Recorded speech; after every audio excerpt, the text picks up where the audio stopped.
Hallelujah, praise the Lord. தேவஜனமே, உங்களை சந்திப்பதில் மிகுந்த சந்தோஷம். கர்த்தர் இந்த புதிய நாளை கொடுத்திருக்கிறார். இந்த நாளிலே அவளுடைய இரக்கம், தயவு, காருண்யம் நம்மை நடத்தும். இந்த புதிய ஆண்டில் கர்த்தர் மாறாதவர். அவர் வாக்கு கொடுத்ததை நிறைவேற்றுவார். ஒருவேளை போன ஆண்டு உங்களுடைய கரங்களிலே வர வேண்டியவைகள் வராமல் போயிருக்கலாம். இந்த ஆண்டு கர்த்தர் அதை நிறைவேற்றுவார். அவருடைய தயவு, அவருடைய இரக்கம், அவருடைய காருண்யம், அபிஷேகம், தைரியம், ஞானம், செழிப்பு,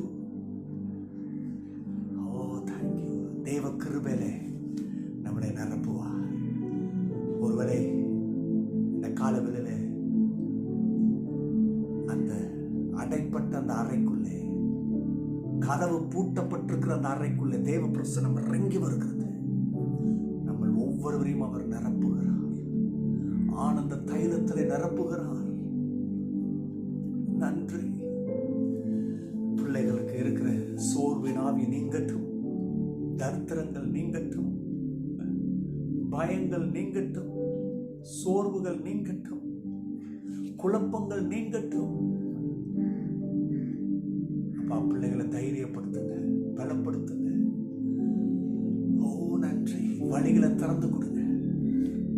இந்த ஆண்டும் உங்களுடைய வாழ்க்கையில அவருடைய ஆசீர்வாதங்கள், வழி நடத்துதல், அற்புதங்கள், அதிசயங்கள், அடையாளங்கள், தொடர்ச்சியான காரியம் கண்டிப்பாக நிறைவேறும்.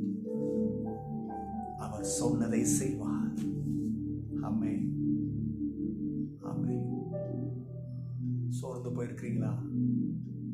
நிறைய பேர் வாழ்க்கையில் இருக்கிற போராட்டத்தை பார்த்து, ஐயோ ஆண்டவரே போதுமப்பா. பயப்படாதீங்க மக்களே. நம்ம கர்த்தர் காண்கிறவர். அவர் வழி செய்வார், வழி செய்வார். இந்த மதில்களை தாண்ட செய்வார், இந்த கோட்டையை தாண்ட செய்வார்.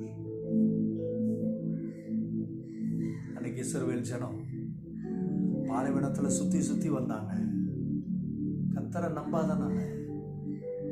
ஆனா இன்னைக்கு நம்மளும் சுத்தின இடத்தையே சுத்திட்டு இருக்கிறோமா?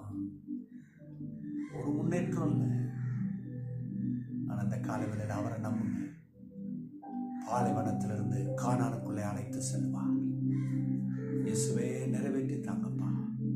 இப்பொழுது உங்க வார்த்தைக்கு காத்துட்டு இருக்கிறோம். அந்த வார்த்தை தானே எங்களுக்கு பலன். அதுதானப்பா எங்களுக்கு ஞானத்தை கொடுக்கும். கிருபை செய்யும். நாங்க காத்துக்கிட்டு இருக்கிறோம்ப்பா. கிருபை செய்யுங்க. Amen, amen, amen. Praise the lord. இன்னைக்கு கர்த்தருடைய வார்த்தை நமக்காகவே அந்த வார்த்தைகள் பேசுகிறது. நம்மை வாழ வைக்க, நம்மளை உயர்த்த. காது கொடுத்து கேட்போமா? ஏசாயா தீர்க்கதரிசன புஸ்தகம் 61:7. ஏசாயா தீர்க்கதரிசன புஸ்தகம் 61:7. இதை தான் நம்ம படிக்க போகிறோம். ஹல்லேலூயா. இன்றைக்கு கர்த்தர் நம்ம கூட இந்த வார்த்தையின் மூலம் பேசுவார். உங்கள் வெட்கத்துக்கு பதிலாக இரட்டத்தனையாய் பலன் வரும். இந்த வசனத்தில் வருகிற முதல் காரியம், இன்னைக்கு இந்த முதல் காரியத்தை மாத்திரம் பார்ப்போம். இந்த தீர்க்க தரிசனத்தில் வருகிற முதல் வார்த்தை, முதல் ஆசீர்வாதம், உங்கள் வெட்கத்துக்கு பதிலாக இரட்டத்தனையாய் பலன் வரும். ஆமென். கரங்களை தட்டி கர்த்தரை ஸ்தோத்திரிப்போம். For your shame you shall have double. என்ன நல்ல கர்த்தர் பாருங்க. நமக்கு எவ்வளவு அற்புதமான காரியத்தை அவர் சொல்கிறார். நம்ம இந்த வார்த்தை ஆறுதல் படுத்துறது மாத்திரமல்ல, கர்த்தருடைய அற்புதமான சாக்கியத்திற்கு நேராக அழைத்து செல்லும் என்பதை உண்மை. தேவ மக்களே, ஒருவேளை இந்த வார்த்தையில் சொல்லப்பட்டது போல உங்களுடைய வாழ்க்கையில வெட்கம் இருக்கலாம், தலை குனிஞ்சு போயிருக்கலாம். எங்க பார்த்தாலும் வெட்கம். வேலை செய்கிற இடத்துல, குடும்ப ஜீவியத்தில், சில பேருக்கு அவருடைய பிள்ளைகள் நிமித்தம், சில மக்களுக்கு அவங்களுடைய உறவின் மக்கள் நிமித்தம் வெட்கம். பிஸ்னஸ்ல தோல்வி, அது ஒரு பெரிய வெட்கம். கடன் பிரச்சனை, அது ஒரு வெட்கம். முன்னேற்றம் இல்லை. ஆனா கர்த்தர் சொல்லுகிறார், இந்த வெட்கத்துக்கு பதிலாக இரட்டத்தனையாய் பலன் வருமா? எத்தனை பேர் நம்புறீங்க? இரட்டத்தனை எப்படி பிளஸ் பண்றாரு பார்த்தீங்களா? இப்போ ஒரு கவனிங்க,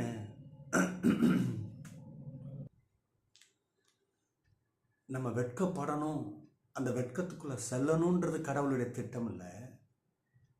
2 விஷயம் இருக்கு. ஒன்று, இந்த உலகம் இப்படிதான் வெட்கப்படுத்தும், யாரையும் வாழ விடாது, எல்லாத்துக்கும் மேன்மையை கொடுக்கறத போல ஆசீர்வதிக்கிறத போல செய்யும், ஆனால் வெட்கப்படுத்தும். இந்த உலகம் அப்படிப்பட்ட தரம் நிறைந்தது என்பதை நாம் புரிந்து கொள்ள. 2வது, ஏன் இந்த வெட்கம் நம்முடைய வாழ்க்கையில் வருது? ஏன் இதை கர்த்தரும் அனுமதிக்கிறாரு? நம்மளை அவமானப்படுத்தவா? கிடையாது. நம்ம மூலம் இந்த உலகத்துக்கு சொல்றாரு, உலகத்தானுக்கு சொல்றாரு, இங்க பாரு, நீனு இதே போல வெட்கத்தில் மாட்டின, தலகுனிவு தான் உனக்கு மிச்சம்.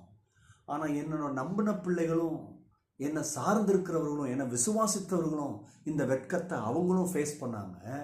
ஆனால் அவங்களுக்கு நான் இரட்டத்தனையான நன்மை கொடுத்தேன். அந்த வெட்கத்திலிருந்து அவங்கள தூக்கி எடுத்தேன். என்ன சொல்ல வராரு? வெட்கம் ஒரு மனுஷனை நிலைக்குலைய செய்யும், அழித்து விடும். ஆனால் ஏன் கிருபை அது எவ்வளோ பெரிய அவமானத்தில் இருந்தாலும் சரி அவனை அலங்கரிக்கும். இதுதான் நான், இதுதான் என்னுடைய ஜனம் என்பதை இந்த உலகிற்கு சொல்லவே அவர் நமக்கு இரட்டிப்பான நன்மை தருகிறார். இதற்காகவே சில நேரங்களிலே நம்மளை வெட்கத்தின் பாதையிலே நடத்துகிற திட்டமாக இருக்கலாம். புரியுதா? ஐயோ, ஏன் எனக்கு மட்டும் இப்படி நடக்குது? உங்களை ஆனர் பண்ணுங்க, உங்கள் பேரை பெருமைப்படுத்துங்க. உங்களை கொண்டு அநேருக்கு ஒரு விசேஷமான காரியத்தை சொல்ல என் பிள்ளை கூட நான் இருக்கிறேன். அவனை கனப்படுத்துவேன். அவனை இந்த வெட்கம் ஒன்றும் செய்ய முடியாது, அவனை கீழே இழுத்து விட முடியாது, அவனை நிலக்குலைய செய்ய முடியாது, அவனை அழிக்க முடியாது. என்னுடைய கிருபை அவனை அலங்கரிக்கும். நம்புறீங்களா? 3 காரியத்தை சொல்லிட்டு முடிக்கிறேன். கர்த்தர் நம்முடைய வெட்கத்தை அறிஞ்சு வச்சிருக்கிறார். அண்டர்ஸ்டாண்டிங் ஷேம், அது எவ்வளோ பெரிய வேதனை, அது எவ்வளோ பெரிய வலின்னு அவருக்கு தெரியும். நல்லா புரிஞ்சுக்கிடுங்க. கர்த்தர் நம்மளை பற்றி ஒன்றுமே தெரியாமல் இல்லை. இந்த வெட்கத்தை பற்றி அவருக்கு தெரியாதுன்னு நினச்சிடாதீங்க. அன்னைக்கு கல்வாரி சிலுவையில் அவ்வளவு அவமானத்தையும் வெட்கத்தையும் பட்டார். அவருக்கு தெரியும். இதன் நிமித்தம் உங்களையும் என்னையும் அறிந்திருக்கிறார் என்று சொல்லி நாம் புரிய முடியும். 2வது, த ப்ராமிஸ் ஆஃப் ரெஸ்டோரேஷன். என்ன ஒரு வாக்கு தத்துவம்! திரும்பி நம்மளை ரெஸ்டோர் பண்றாரு, திரும்பி மீட்டெடுக்கிறாரு, விடுறதில்லை, விட்டு கொடுக்க மாட்டார். 3வது, டபுள் பிளஸிங், இரட்டிப்பான நன்மை செய்கிறார். இன்றைக்கு உங்களுக்கு செய்கிறார். God bless you. Bye-bye.